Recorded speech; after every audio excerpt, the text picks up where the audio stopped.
Hi, I'm Niels from the Hirsch Effect. I'm playing Kemper since 2040. I use the rack version, obviously, a non-amplified version. So I have a cheap power amp to power my cabinet, but the cabinet is just for the feeling on stage. It's not mic'd or anything. I use the XLR outputs from the Kemper, and we control everything via MIDI. This is our mothership. We call it Chance. It controls the whole show. We use a ordinary computer with Windows and a DAW to control the whole show. We have backing tracks, we have click track, we control our light show.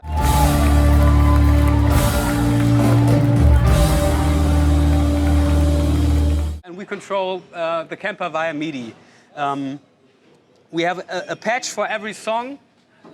Ilya, our bassist, even have sometimes two patches, two performances for one song. I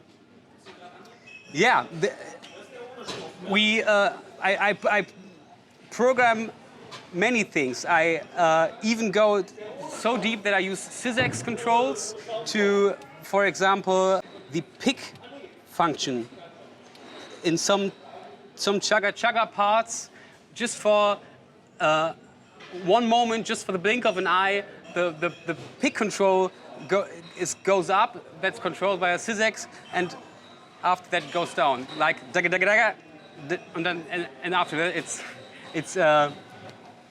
it goes down again. The other Kemper we use from our bassist, it's chained via MIDI through. We have just one MIDI interface. This is channel 1 and this is channel 2.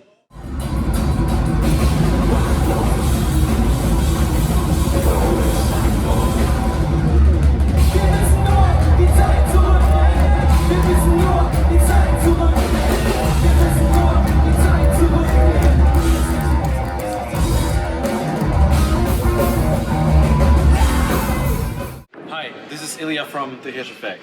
I as a bassist also use the Kemper, and what I find really great about it is that actually you can do all kind of crazy shit with it as a bassist. In this track, this is called Mara. We have like a metal bass profile. We have a clean sound.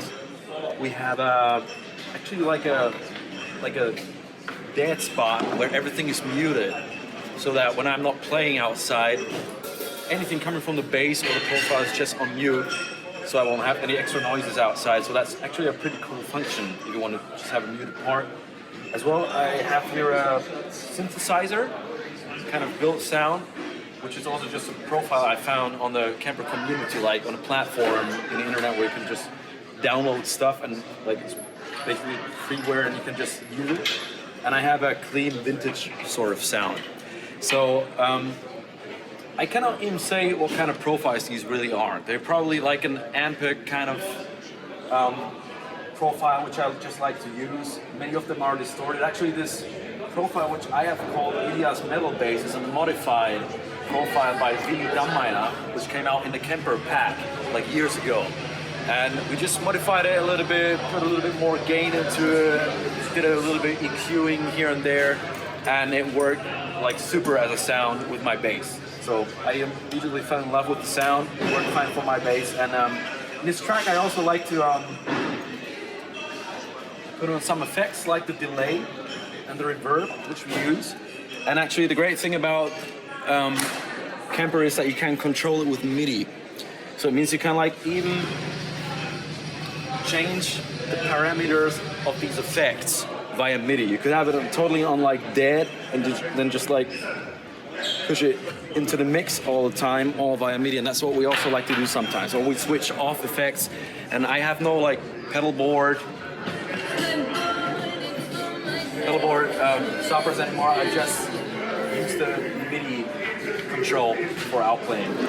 So that's a pretty amazing feature in the Kemper. What's also pretty great in the meanwhile is that you have even pedals profile like the Dark Glass B7K or different other stuff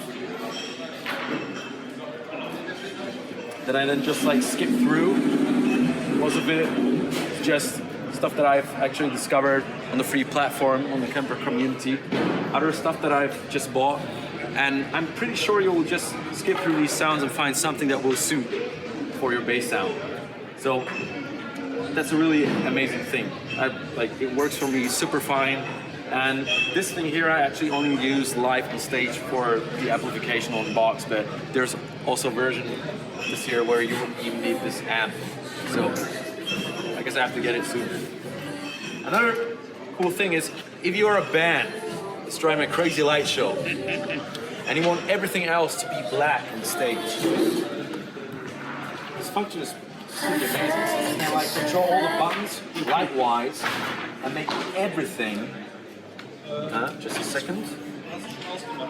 Make everything super dark, and nobody will see it on stage. Of course, if it's like if you want to have it bright, see what's going on in the Kemper, you can have it as well. But like, this thing is amazing. You can use it for so many things.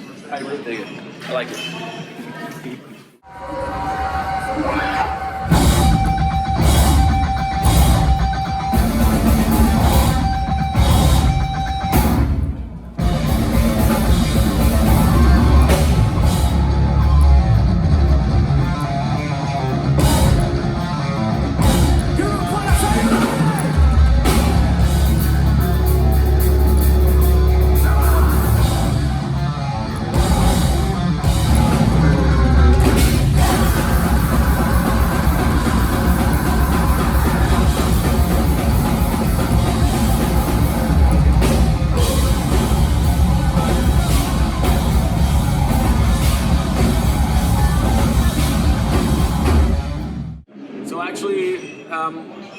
With the previous album, we even recorded all by a Kemper because it has the Effekt possibility. It means like, if I'm a bass player, I can record the clean DI signal through the left channel and the amp signal through the right channel. So actually, we did exactly that with the last album, and that was pretty cool because I had like a choice of raw sounds, everything from clean to really super distorted, and for each track, I was able to choose a different sound or a different like vibe for which would like eventually suit the track. So the Kemper is like it's a really great recording device also as well. It doesn't just work live, but for recording. Yeah, for me playing guitar in a band with just one guitar player, I used to layer different amps, and with the SPDIF reamping solution, I can choose one rig that I like, play another DI signal, and search for another sound that layers and thickens the sound up.